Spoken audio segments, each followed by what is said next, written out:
नमः शिवाय दोस्तों, आप सभी का स्वागत है हमारे इस YouTube चैनल धर्म पथ में। दोस्तों, आज हम बात करेंगे पितर पक्ष के बारे में। पितर पक्ष में पितरों की आत्मा की शांति के लिए कई कार्य किए जाते हैं, जबकि कुछ कार्यों को करना वर्जित होता है। जाने कि पितृ पक्ष में क्या करना चाहिए और क्या नहीं करना चाहिए। तो दोस्तों, सबसे पहले हम बात करते हैं पितृ पक्ष के बारे में।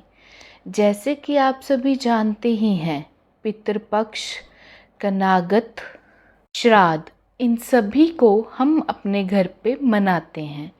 हिंदू धर्म में पितृ पक्ष का विशेष महत्व होता है।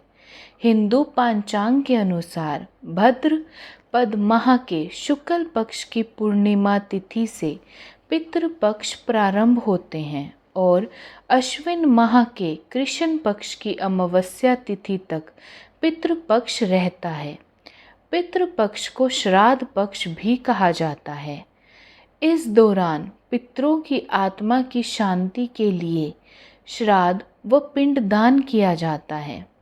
मान्यता है कि पितृ पक्ष में श्राद्ध क्रम, तर्पण व पिंडदान करने से पितृगण प्रसन्न होते हैं, जबकि इस अवधि में कुछ कार्य करने की मनाही होती है। तो चलिए दोस्तों, जानते हैं। दोस्तों, सबसे पहले जानते हैं कि श्राद्ध की तिथि आप कैसे जान सकते हैं या आप उस तिथि को कैसे निकालते हैं। आपको उस तिथि का पता होना चाहिए कि जिस दिन आपके पितर का निधन हुआ था, उस तिथि को ही श्राद्ध की तिथि माना जाता है तथा उस पितर के नाम का श्राद्ध किया जाता है। यदि आपको वह तिथि नहीं पता है तो आप सर्व पितृ अमावस्या के दिन श्राद्ध कर सकते हैं, जो पितृ पक्ष के अंतिम दिन में होती है। दोस्तों, अब हम बात करेंगे 2025 में श्राद्ध कब से शुरू हो रहे हैं और कब समाप्त हो रहे हैं। तो चलिए जानते हैं।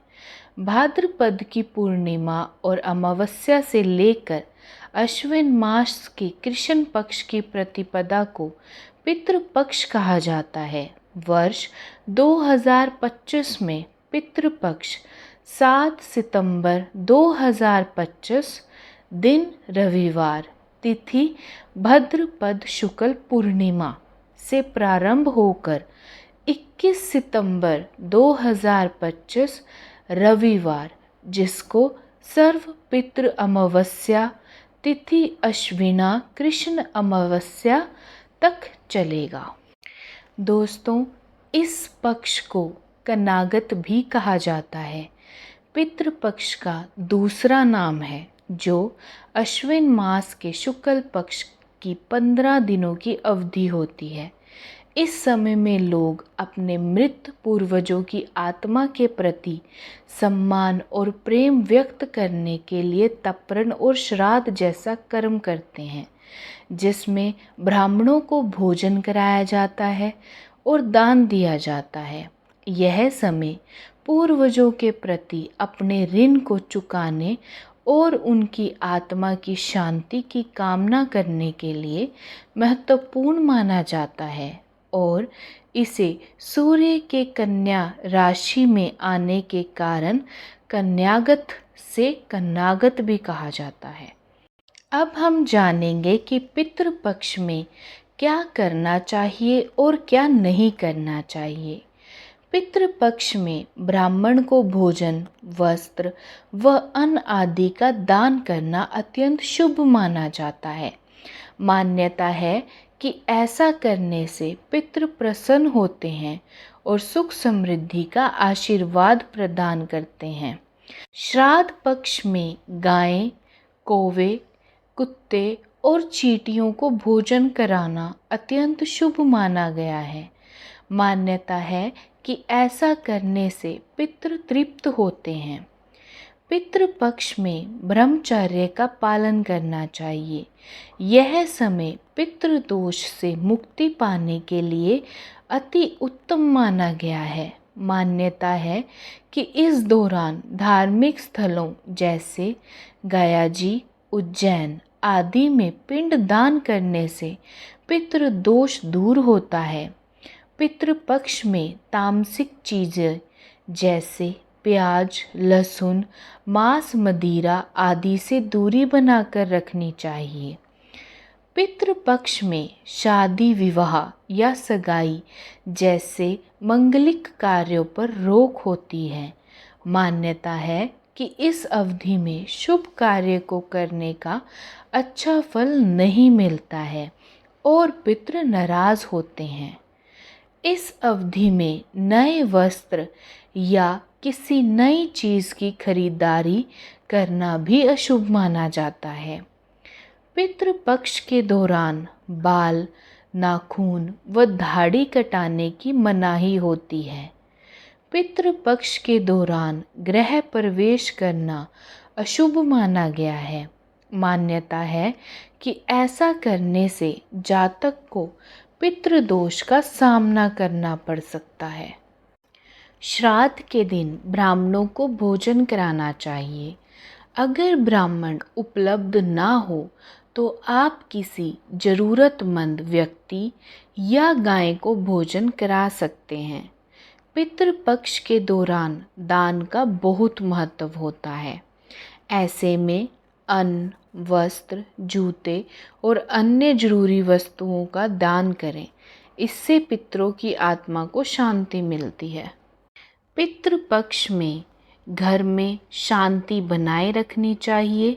किसी से भी बहस या झगड़ा करने से बचना चाहिए।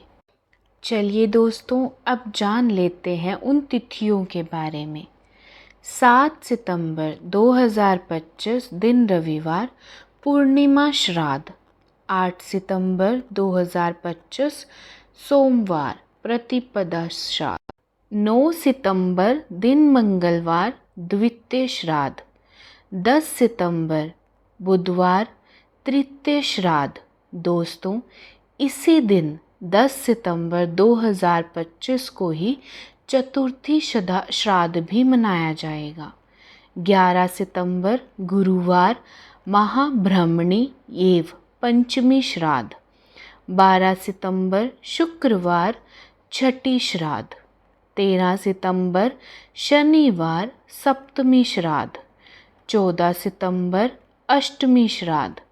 15 सितंबर सोमवार, नवमी श्राद्ध। 16 सितंबर मंगलवार, दशमी श्राद्ध। 17 सितंबर बुधवार, एकादशी श्राद्ध। 18 सितंबर गुरुवार, द्वादशी श्राद्ध। 19 सितंबर शुक्रवार, त्रयोदशी श्राद्ध। 19 सितंबर को ही माघ श्राद्ध भी मनाया जाएगा। 20 सितंबर शनिवार, चतुर्दशी श्राद्ध। 21 सितंबर रविवार, सर्व पितृ अमावस्या, पितृ पक्ष का आखिरी दिन मनाया जाएगा। तो दोस्तों, अगर आपको हमारी वीडियोस इंफॉर्मेटिव लगती हैं तो प्लीज़ हमारे इस चैनल को सब्सक्राइब करें और हमारी सभी वीडियोस को लाइक करें और मेरे आने वाली वीडियोस को देखने के लिए बेल आइकन को दबा दें। थैंक यू दोस्तों।